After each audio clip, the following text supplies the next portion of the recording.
فرح طاہر کی عین سے عورت لے کر حاضر ہوئے ہیں۔ آئیے شروع کرتے ہیں۔ بچے بڑے ہو جائیں تو والدین بوڑھے ہو جاتے ہیں، مگر اب بوڑھا اور جوان ہونے کا نظریہ قطعی طور پر بدل چکا ہے۔ اب تو یہ بات صدق آتی ہے کہ بچے موزور ہونے لگے تو والدین کمزور پڑ جانے لگتے ہیں۔ تھکن زدہ لہجے میں بے بسی بڑے واضح تھی۔ والدین کی طرف سے ملنے والی ڈھیل بے جا حمایت لاڈ پیاری بچوں کو موزور بناتا ہے، ورنہ بچے کبھی بھی ماں باپ کے سامنے سر اٹھانے کی جرات نہیں کر سکتے۔ اس نے صاف لفظوں میں انہیں قصوروار ٹھہرا رہا تھا، جس پر فائزہ بیگم نے تڑپ کر کہا، ہاں ابھی تم ایسا کہہ سکتی ہو، ابھی تو ہمارے جتنے تجربے تک نہیں پہنچ سکی۔ جب اماں کے رتبے پر پہنچو گی تب تم پوچھوں گی بچوں کے لیے ڈھیل لاڈ پیار کہاں اور کیسے امڑ آتا ہے، کس طرح قدم قدم پر اولاد کی تربیت و پرورش کے دوران اولاد ہی کی خاطر جائز ناجائز کے لیے جھکنا پڑتا ہے۔ کیا فائدہ ایسے جھکنے کا امی جس کا حاصل حصولی کچھ نہ ہو۔ اس نے سر جھٹکا۔ اس رشتے میں حاصل حصول کو کون سوچتا ہے۔ کچھ پل انہوں نے استفساریہ نظروں سے اس کی طرف دیکھا تھا، پھر ذرا دیر کے توقع کے بعد انہوں نے مزید کہا، اگر حاصل حصول کا سوچنے لگیں تو ماں باپ کس لیے کہلائیں۔ اس بار شاید انہوں نے لاجواب کر دیا تھا، اس لیے ان کی بات کا کوئی بھی جواب دیے بنا اس نے پہلے سے کہیں زیادہ ہٹیلے انداز میں کہا، میں کچھ نہیں جانتی، میں نے آپ کو کہا ہے میں نے جاب کرنی ہے تو بس کرنی ہے۔ حد درجے ضد اندازی پر میں وہ اپنی ضد پر اڑی رہی۔ تمہارے بھائی کس صورت نہیں مانیں گے۔ بے بسی عروج تک پہنچی تھی۔ ان کے ماننے نہ ماننے کی مجھے کوئی پرواہ نہیں ہے۔ اس نے نخوت سے سر جھٹکا اور اپنی بات ان تک پہنچا کر وہاں سے اٹھ گئی۔ پیچھے وہ اس کے سرکش انداز کو دیکھتی گہری سوچ میں ڈوب چکی تھی۔ مہا جاب کرنا چاہتی ہے۔ رات کا کھانا کھانے کے بعد فہیم صاحب نے مہا کی طرف دیکھتے ہوئے بنا کسی کو مخاطب کیے کہا تھا، کیونکہ وہ اچھی طرح جانتے تھے کہ حارث اور فرحان میں سے اس معاملے میں کسی کو ایک کو مخاطب کرنے کا کوئی فائدہ نہیں تھا۔ اس بات کو سن کر دونوں نے ہی ایک سا رد عمل دینا تھا، اور پھر بالکل ویسے ہی ہوا جیسے انہوں نے سوچا تھا۔ ان کی بات سن کر فرحان اور حارث دونوں کی پیشانی پر بر نمودار ہوئے تھے، جو اس بات کا واضح ثبوت ہے کہ انہیں اس کی بات کس قدر پسند نہیں آئی ہے۔ مگر فرحان سے پہلے حارث نے ایک اصلی نگاہ مہا کے سپرد کر کے اپنا طرح سوال کی صورت بلند کیا تھا، کیوں کیا اسے کھانے کو نہیں مل رہا، بھوکی مر رہی ہے یہ۔ اس کے ناپسندگی کی لہر مہا تک پہنچی تو وہ کلس کر رہ گئی، مگر وہ تاحال چپ تھی۔ فہیم صاحب ان کے دفاع میں دوبارہ بولے تھے، اس کا شوق ہے، اس کے فضول سے شوق کی خاطر ہم اپنی ناک نہیں کٹوا سکتے۔ اس بار فرحان نے حارث سے کہیں زیادہ شدت سے اس کی بات کو رد کیا تھا۔ فہیم صاحب کے ساتھ ساتھ فائزہ بیگم نے ماں کی طرف کچھ اس انداز سے دیکھا جیسے اسے اپنے ارادے سے باز رکھنے کی التجا کر رہے ہوں۔ ماں نے اس کی التجا کرتی نگاہوں کو بس چند پل کے لیے دیکھا، پھر خود کو ان کی التجائی تاثر کی گرفت سے چھڑاتی اس بار وہ خود بولی تھی، لازمی تو نہیں ہے کہ بھوک سے مرتا انسانی جاب کرے، آپ دونوں بھی تو جاب کر رہے ہیں، حالانکہ ابو کی پینشن اور دکانوں کا کرایہ ہمارے خرچ کے لیے کافی ہے۔ اس کا مقصد دن سے زبان چلانے کا ہرگز بھی نہیں تھا، مگر اس کے باوجود فرحان نے اسے جھپٹ کر کہا تھا، زیادہ زبان چلانے کی ضرورت نہیں ہے، جب کہہ دیا کوئی نوکری وکری نہیں کرنی تو بس نہیں کرنی۔ قطعی انداز میں انکار کے بعد اس نے مزید کہا تھا، اور ہمارا مقابلہ کرنے کی ہرگز کوشش نہیں کرو، کما کر کھانا مرد کی شان ہے۔ تیز نظر سے اس کی طرف دیکھتا وہ کہہ رہا تھا، تمہاری ہر صورت پوری ہو رہی ہے، پھر تمہیں جاب کرنے کی کیا ضرورت ہے، نہ جانے کیا اوٹ پٹانگ باتیں تمہارے دماغ میں آتی رہتی ہیں۔ اس نے سر جھٹک کر جیسے اس کی بات کو فضول جان کر ہوا میں اڑا دیا تھا۔ پھر سے وہی بات، وہی استحصالیہ بھرا انداز، وہ سترہ پن پہران دیکھی آنکھ میں جھلسی تھی۔ پڑھنے لکھنے کے باوجود ان کی سوچ اس قدر دقیانوسی تھی، اس کا اندازہ اسے آج پھر اچھی طرح ہوا تھا۔ مگر وہ کسی غلط بات کرنے کی اجازت نہیں مانگ رہی تھی، اس لیے وہ بھی اپنی بات پر ڈٹی رہی۔ ڈٹے سے کوئی بولنے کو تھی، مگر اس سے پہلے حارث بول پڑا، مہا فضول کی سوچوں کو دماغ سے جھٹک دو۔ عورت ہمیشہ چار دیواری میں کام کرتی اچھی لگتی ہے، باہر نکلنے والی عورت کو کوئی عزت کی نگاہ سے نہیں دیکھتا ہے۔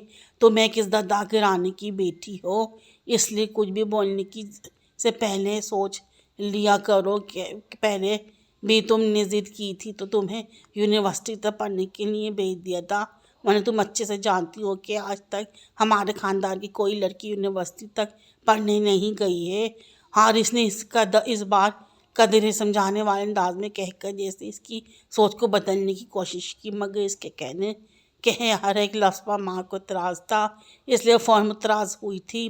بالکل غلط حارث بھائی، آپ سے یہ کس نے کہہ دیا کہ گھر سے باہر نکلنے والی عورت کو کوئی عزت کی نظر سے نہیں دیکھتا؟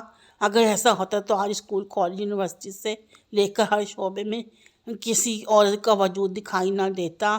اگر عورت اپنے فرائض کو بھول کر آپ کی طرح نام نہاد عزت کا سوچ کر صرف گھر میں بیٹھی رہ جائے تو سوچیں کیا ہوگا۔ ایک بڑا سوالیہ نشان اٹھا کر وہ باقاعدہ بحث پر اتر آئی تھی، اور میں نے یونیورسٹی تک جا کے اس لیے تعلیم حاصل نہیں کی تھی کہ میں ڈگری ہولڈر کہلاؤں، بلکہ میں اپنی ڈگری کو کسی کام میں لانا چاہتی ہوں۔ حضور صلی اللہ علیہ وسلم کی حدیث مبارک ہے، علم حاصل کر کے اس سے دوسروں کو نفع پہنچاؤ۔ اس نے حدیث کا حوالہ دے کر ان کی سوچ بدلنے کی ہلکی سی کوشش کی تھی، مگر حارث اور فرحان کا شمار ان مردوں میں ہوتا تھا جو عورتوں کو کسی گنتی میں شمار نہ کرتے ہوئے اسے کسی تیسرے درجے کی مخلوق تصور کرتے تھے۔ ان کی نظر میں مرد ہونا ہی سب کچھ تھا، اس لیے اس کی مسلسل چلتی زبان کو ناگواری سے سنتے ہوئے اس نے ایک غصیلی نگاہ اس کے حوالے کر کے کب سے خاموش بیٹھے فہیم صاحب کی طرف دیکھا تھا۔ ابو، ہماری بات شاید اس کی سمجھ میں نہیں آ رہی ہے، اس لیے مسلسل ٹڑ کی جا رہی ہے، بہتر ہوگا کہ آپ اس کو اپنے طریقے سے سمجھا دیں۔ اپنی طرف سے بات ختم کر کے وہ نہ جانے کے لیے اٹھا تھا، جس بہت دوبارہ تیزی سے بولی، میں جاب ضرور کروں گی۔ بہن تو وہ بھی انہیں کی تھی، اپنی بات سے ہٹنا تو شاید وہ بھی نہیں جانتی تھی، اس لیے بنا ڈرے اس بار اس نے حتمی انداز میں کہہ کر جیسے اس کے تیش کو مزید ہوا دی تھی۔ حارث ایک دم غضبناک ہوتا ہوا اس کی طرف بڑھا تھا۔ اس میں فائزہ اور فہیم صاحب دونوں اس کے سامنے آئے تھے۔ یہ آپ دونوں کے اسے چڑھانے کا نتیجہ ہے جو آج یہ اس طرح ہمارے سامنے بول رہی ہے۔ بس 1 منٹ لگے گا اس کی طبیعت صاف کرنے میں۔ غیظ بھری نگاہوں سے وہ مسلسل اسے گھورے جا رہا تھا۔ اگر وہ ضد پر اڑی ہے تو تم ہی مان جاؤ حارث۔ فہیم صاحب نے اس کے کندھے پر ہاتھ رکھ کر کہا، آپ مجھے مان جاننے کو کہہ رہے ہیں ابو؟ مجھے حد درجہ حیرانگی سے ساتھ اس نے باپ کی سمت دیکھا تھا۔ ہاں تو میں کہہ رہا ہوں، تم بھائی ہو، اس کے بہنیں بھائیوں سے ضد نہیں کریں گی تو پھر کس سے ضد کریں گی؟ بہت ٹھنڈے اور میٹھے لہجے میں بڑی سہولت کے ساتھ انہوں نے اس کے غصے کو ختم کرنے کی کوشش کی تھی، پھر ذرا توقف کے بعد دوبارہ بولے تھے، اور پھر یہ کون سا ساری عمر جاب کرنے کو کہہ رہی، کچھ عرصے کرے گی، شوق پورا ہو جائے گا تو چھوڑ دے گی۔ ہر بار اس کی ضد کو اہمیت مت دیا کرے امی، اور ویسے بھی اس بار اس کی ضد کسی صورت قابل قبول نہیں ہے۔ آپ خود سوچیں، بالغرض اگر ہم اسے جاب کی اجازت دے بھی دیں تو لوگ سنیں گے تو کیا کہیں گے؟ 2 بھائیوں اور باپ کے ہوتے ہوئے اسے جاب کرتے دیکھ کر لوگ یہ سمجھیں گے کہ ہم اکلوتی بہن کا بوجھ نہ اٹھا سکے، اس لیے اسے کمانے کے لیے گھر سے نکال دیا۔ بہن کی فرمائش سے زیادہ اسے لوگوں کے بولنے کی فکر تھی۔ ہم اسے جاب کرنے کی اجازت نہیں دیں گے ابو، اس نے قطعی انداز میں انکار سر ہلا دیا تو فہیم صاحب نے ہاتھ بڑھ کر اس کی تھوڑی پکڑ کے اس بار سے التجا کی تھی، اپنے باپ کی خاطر سے جاب کی اجازت دے دو۔ بے بسی لاچار التجا، آج نہ جانے کچھ تھا ان کے انداز میں۔ ماں ایک دم تڑپ کر کوئی بولنے کو آگے بڑھی تھی، جب فائزہ بیگم نے اس کا ہاتھ پکڑ کر دباتے ہوئے اسے اشارے سے کچھ بھی بولنے سے باز رہنے کو کہا، وہ لب میچ کر رہ گئی۔ یہ بات تو اسے غصہ دلاتی تھی کہ آخر باپ ہو کر بھی وہ ان سے اس طرح دب کر بات کیوں کرتے تھے۔ فہیم صاحب مزید کہہ رہے تھے، اپنی بہن پر غصہ مت ہوا کرو، ابھی تو باپ بھائیوں کے گھر میں پر ہے، اس لیے ضد اور فرمائش کر لیتی ہے، یہ سوچ کر اس کی ضد پوری کر دیا کرو، نہ جانے اگلے گھر جا کر کیا حالات ہوں، وہاں اس کی بات کو اہمیت دی جائے یا نہ جائے۔ لفظوں کا جال بچھا کر گویا وہ جذباتی طریقے سے ان کے دماغ کو ٹھنڈا کرنا چاہ رہے تھے۔ آپ کی لاڈلی ہے، آپ شوق سے اس کی ضدیں پوری کریں، مگر یاد رکھیں کہ اگر اس کی وجہ سے ہمیں کسی سے کچھ بھی سننے کو ملا تو ہم آپ کا گھر چھوڑ کر چلے جائیں گے۔ پھر آپ رہنا اس گھر میں اپنی کماؤ بیٹی کے ساتھ۔ اپنی ناراضگی کو ظاہر کرتا وہ تیزی سے وہاں سے نکل گیا۔ ماں کی قسمت اچھی تھی کہ جیسے ہی اس نے 2-3 جگہوں پر اپلائی کیا، اس سے اگلے دن ہی اسے کالج سے انٹرویو کال آ گئی۔ مکمل تیاری کے ساتھ وہ انٹرویو دینے کالج پہنچ گئی، جہاں امید سے زیادہ اچھا انٹرویو دینے کے بعد اسے 2 دن کے بعد وہاں سے اپوائنٹمنٹ لیٹر موصول ہو گیا۔ تو مقررہ تاریخ پر بہت جوش جذبے اور نئی امنگوں کے ساتھ اس نے جاب کا آغاز کیا۔ اس کی کولیگز، اسٹوڈنٹس اور کالج کے ماحول اچھا ہونے کے بدولت وہ بہت جلد وہاں سیٹ ہو گئی۔ حارث اور فرحان ہنوز ناراض تھے، مگر اس نے ان کی ناراضگی کو زیادہ محسوس نہیں کیا تھا۔ ان کی شدت ناراضگی کا احساس تو اسے اس دن ہوا تھا جب قریبی رشتہ داروں میں شادی کا کارڈ موصول ہونے پر خرچے کا موضوع چھڑا، تو وہ اپنے ذہن کے مطابق اس نے مشورہ دینے کی کوشش کی۔ مایو، مہندی، بارات، اتنے فنکشن میں امی، میرے خیال میں ہر ایونٹ پر الگ الگ رقم دینا ٹھیک رہے گا۔ اس سے پہلے کہ فائزہ بیگم میں جواب میں کچھ بولتی، فرحان تیزی سے امی اس کو کہیں کہ یہ اپنی استانی گیری کو اپنے پاس رکھے، ہمیں سبق پڑھانے کی کوشش نہ کریں، ہمیں اس کے کسی مشورے کی ضرورت نہیں ہے، ہم وہ کریں گے جو ہمارا دل چاہے گا۔ وہ اس قدر خفا تھا کہ اس کی طرف دیکھنے تک گوارا نہیں کر رہا تھا۔ اس نے بے یقینی سے اس کی طرف دیکھا جو چہرے پر مکمل بیغانیت سے جہاں اس کی طرف سے انجام بننے کی کوشش کر رہا تھا۔ اس نے بس چند پل ہی اس کی طرف دیکھا، پھر گہرا سانس بھرتی وہاں سے اٹھ گئی۔ کیا فائدہ تھا وہاں بیٹھے رہنے کا جہاں اس کے لیے گنجائش ہی باقی نہیں رہی تھی۔ نیو اپوائنٹ ہونے والی ٹیچرز کے اعزاز میں کالج انتظامیہ ایک پارٹی دے رہی تھی، جو کہ سنڈے ایوننگ میں ہالیڈے ان ہوٹل میں منعقد ہونا تھا۔ اس پارٹی میں اس کے شریک ہونا ضروری تھا، مگر دعوت ملتے ہی سوچ میں پڑ گئی تھی، کیونکہ ایک بار تو پارٹی ایوننگ میں تھی، سنڈے کے دن تھی، اس کی اجازت ملنا دشوار تھی۔ سمجھ نہیں آ رہا تھا کہ آخر کیا کہہ کر انکار کرے۔ اپنی اجازت نہ ملنے کی بات تو وہ انہیں ہرگز بھی بتانا نہیں چاہتی تھی، اس لیے بہت سوچنے کے بعد بنا کوئی جواز پیش کیے اس نے پارٹی میں شریک نہ ہونے پر معذرت کر لی۔ اس کا انکار سننے کے باوجود اس کی کولیگ اس کے انکار کی خاطر میں لائے بنا اس کو پارٹی میں آنے کی اصرار کرنے لگی، تو وہ ہلکا سا رزمن ہونے لگی۔ خود وہ تو پارٹی میں آنا چاہتی تھی، مگر اس کے گھر والے۔ جب سب کو اصرار بڑھا تو اس نے بہت زیادہ سوچنے کے بعد بالآخر فائزہ بیگم سے پارٹی کا ذکر کر دیا، جسے سن کر انہوں نے فوراً قطعی انداز میں کہا تھا، ابھی تک حارث اور فرحان تمہاری جاب کو لے کر ہم سے ناراض ہے، ایسے میں تم پارٹی میں جانے کا کہہ کر ہمیں مزید کسی مشکل میں مت ڈال دینا۔ امی میں ضد تو نہیں کر رہی، بس آپ سے اجازت مانگ رہی ہوں۔ مجرم نہ ہونے کے باوجود مرے لہجے میں اس نے صفائی دینا چاہی تھی، تم نے اجازت مانگی، میں نے انکار کر دیا، اب تم اس بات کو کہیں یہیں ختم کر دو، مزید بحث کرو گی تو مجھے ڈر ہے کہ تمہارے بھائی اس بار ہماری بھی نہیں سنیں گے اور تمہاری جاب ختم کرا دیں گے، پھر اٹینڈ کرتی رہنا پارٹیاں۔ فائزہ بیگم روز کی ان باتوں سے خاصی عاجزی دکھائی دے رہی تھی۔ ماں نے ایک نظر جھنجھلائی ہوئی مجبور ماں کو دیکھا، پھر خاموشی سے ان کے پاس سے اٹھ گئی۔ جب 2 دن کی چھٹی کے بعد وہ بہت مرجھائی سی کالج پہنچی تو ایک تو پارٹی میں شریک نہ ہونے کی شرمندگی، دوسرے اپنے حالات کے متعلق سوچ کر اس کا خود کو تھکا ڈالا تھا۔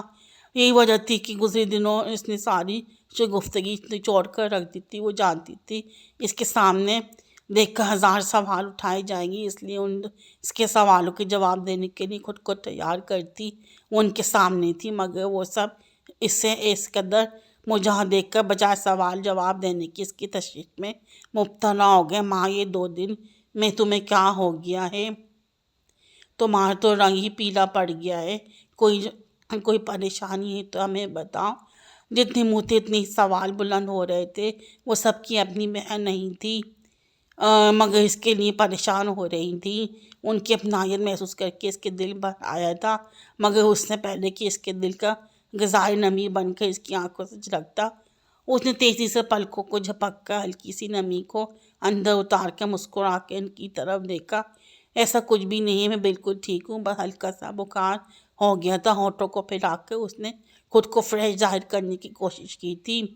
اس کو مسکراتا دیکھ کر ان کی پریشانی ذرا کم ہوئی تو وہ بھی مسکراتی ہوئی اس کے گرد گھیرا بنا کر بیٹھی تھی۔ اس پارٹی کے روادات سنانے لگی۔ ان کے دھیان اپنی طرف سے ہٹانا دیکھ کر اس نے دل ہی دل میں خدا کا شکر ادا کیا تھا، جس نے ہمدردی کے کسی بھی پل میں اسے کمزور ہونے سے بچا کر اس کا برہم رکھ لیا تھا۔ اسے جاب کرتے تقریباً سال ہونے کو آیا تھا، اب اس نے حالات سے سمجھوتا کر لیا تھا۔ حالانکہ حارث اور فرحان اب بھی اس سے بات کرنا پسند نہیں کرتے تھے، اور خود وہ بھی ان کو دیکھ کر سامنے سے ہٹ جایا کرتی تھی۔ وہ جانتی تھی کہ اگر ان کے سامنے رہی تو ضرور کسی نہ کسی بات پر ان سے ایسی بحث کا ہو جانا ممکن تھا جس کے انجام سوائے جھگڑے کی کچھ نہیں نکلنا تھا، اور پھر اس جھگڑے کے بعد اس کے ماں باپ کو اس کی خاطر بہت کچھ سن کر برداشت کرنا پڑتا تھا۔ وہ جانتی تھی کہ سب کچھ سن کر اس کے ماں باپ کس قدر تکلیف سے دو چار ہوتے ہوں گے۔ وہ ان تکلیف دینا نہیں چاہتی تھی، اس لیے اختلافات کے بعد اس نے خاموشی اختیار کر رکھی تھی، مگر وہ بشر مومن تھی، جب کہیں اس کی برداشت ختم ہوئی تو بول اٹھتی تھی۔ جیسے اس دن شام کی چائے پینے کے دوران فرحان نے اچانک ہی اپنی سوات جانے کا بتا کر دھماکہ کیا۔ امی پرسوں میں اپنی کمپنی کے ساتھ سوات جا رہا ہوں۔ اس کے انداز میں، اس کے لفظوں میں کہیں اجازت طلب کرنے کا کوئی تاثر نہیں تھا۔ وہ ان سے اجازت طلب کر ہی نہیں رہا تھا، وہ تو بس انہیں اپنے جانے کی اطلاع دے رہا تھا۔ ماں نے پہلے اس کی طرف دیکھا، پھر اپنی حیرت بھری نگاہیں اپنی ماں کے چہرے پر جما دی، جو اس سے باز پرس کرنے کی بجائے اسے دعاؤں سے نواز رہی تھی۔ اچھا بیٹا، خیر سے جا کے جلدی واپس آؤ، اس بار ہماری کمپنی کو بہت پروفٹ ہوا ہے امی، اس لیے ہمارے باس نے خوش ہو کر اس ٹرپ کا اعلان کیا ہے۔ 15 دن کا ٹور ہے، مئی کے آخر تک واپس آ جائیں گے۔ وہ اپنے ٹرپ کو لے کر بہت زیادہ خوش تھا، اس لیے پرجوش تفصیلی سے آگاہ کر رہا تھا۔ فائزہ بیگم مسکراتی ہوئی اسے سن رہی تھی، جبکہ ماں ٹک کر کبھی ماں کو تو کبھی جوش سے بولتے فرحان کو دیکھے جا رہی تھی۔ فرحان کے سیل کی بیل بجی تو وہ کال سننے کی خاطر وہاں سے اٹھتا آگے بڑھ گیا۔ فائزہ بیگم بھی خالی کپ ٹیبل پر رکھتی اٹھنے کو تھی، جب ماں نے عجیب سی کیفیت کے زیر اثر ان کو پکار کے اپنی طرف متوجہ کیا۔ آپ نے فرحان کو جانے کی اجازت دی ہے، روکا میں اسے جانے سے کیوں روکتی؟ انہوں نے الٹا اسی سے سوال کر دیا۔ اس نے ابو اور آپ کی اجازت لیے بنا ہی سارے پروگرام ترتیب دے لیا ہے، آپ نے کوئی اعتراض ہی نہیں اٹھایا۔ وہ اس طرح کے سوال کر کے نہ جانے کیا سننا چاہ رہی تھی، میں اعتراض کیوں کرتی؟ انہوں نے ابو جھکا کر اس کی سمت دیکھ کر مزید کہا، اور اعتراض تو جب کرتی جب وہ مجھ سے پوچھتا، اس نے تو بس اپنے جانے کی اطلاع مجھے دی ہے، ایسے میں اعتراض کا کہاں کوئی جواز بنتا ہے؟ ہاں تو وہی تو میں کہہ رہی ہوں، جب اس نے آپ سے اجازت ہی نہیں لی تو آپ کو اسے فوراً منع کر دینا چاہیے تھا، تاکہ اسے اپنی غلطی کا احساس ہوتا۔ اس نے ان کی طرف دیکھتے ہوئے مزید کہا تھا، میں نے آپ کے سے گھر کے نزدیک ہوٹل مرکز پارٹی میں جانے کی باقاعدہ اجازت لینا چاہی تھی، مگر آپ نے فوراً انکار کر دیا تھا۔ پھر آپ جبکہ فرحان شہر سے باہر ٹرپ پر جا رہا ہے تو ابھی بھی آپ نے کوئی اعتراض تک نہیں اٹھایا، کیوں؟ کیونکہ وہ مرد ہو، تم ایک عورت ہو، مرد اور عورت میں کچھ تو فرق بنتا ہے، تم کیوں ہر بات اعتراض اٹھا کر کھڑی ہو جاتی ہو؟ امی، آپ لوگوں کے دلوں کا وہم ہے کہ مرد اور عورت میں فرق ہوتا ہے، ورنہ حقیقت میں ایسا کچھ نہیں ہے۔ ابھی اس نے بات مکمل نہیں کی تھی کہ فائزہ بیگم نے ہاتھ اٹھا کے اسے ٹوک دیا۔ مجھے تم سے کوئی بحث نہیں کرنی، ایک تیز نظر اس کے حوالے کر کے انہوں نے مزید کہا۔ بھائی کے جانے پر معاملہ کرنے کی بجائے اس کی خیریت سے لوٹ آنے کی دعا کرو بس۔ ماں نے حیرت و دکھ کے ملی جلی تاثر کے لیے اپنی ماں کی طرف دیکھا۔ جو اس کے حق میں ہونے کے باوجود اسے غلط ٹھہرا رہی تھی۔ اپنے بھائیوں کے ساتھ ساتھ آج سے اس نے اپنی ماں کی طرف سے بھی ایک بڑی سی گہرا اپنے دل میں پڑتی محسوس ہوئی تھی۔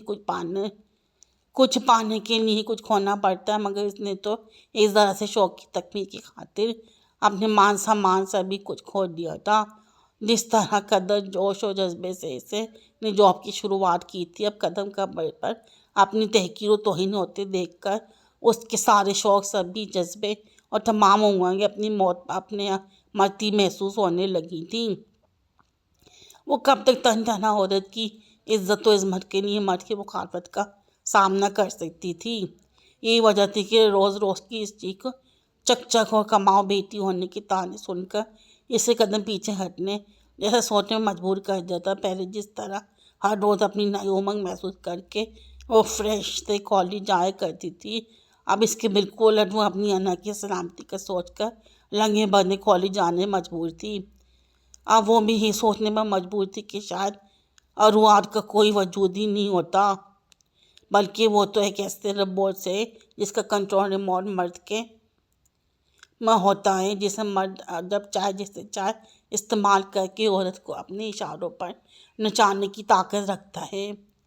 نیا کاروبار شروع کرنے کی وجہ سے آج اس کو رقم کی ضرورت تھی۔ بہت ہاتھ پاؤں مارنے کے بعد اس کے پاس مطلوبہ رقم جمع نہیں ہوئی تھی۔ اس کو پریشان دیکھ کر اس نے اپنے پاس جمع اپنی ساری تنخواہ اسے دینا چاہا تو اس نے اسی طرح بری طرح جھڑک کر کہا، تمہاری کمائی کے پیسے لینے سے بہتر ہے کہ میں بھیک مانگ کر پیسہ جمع کر لوں۔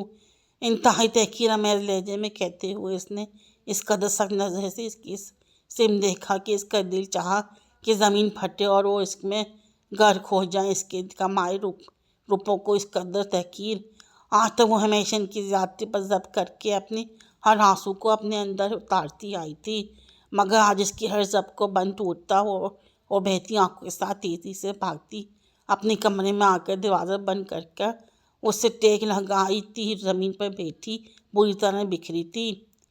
اس کو اس طرح بکھرنا تھا کیونکہ وہ ایک ایسی عورت تھی جس کا بولنا ہمیشہ جرم تھا۔ اس کے باوجود اس نے آواز بلند کرنے کی کوشش کی تو ہمیشہ کی طرح مجرم ٹھہرا دی گئی۔ یہ تھی ایک بہترین کہانی۔ آپ کو کیسی لگی؟ امید ہے پسند آئی ہوگی۔ آپ میرے چینل کو سبسکرائب کریں، لائک کرو، شیئر کریں۔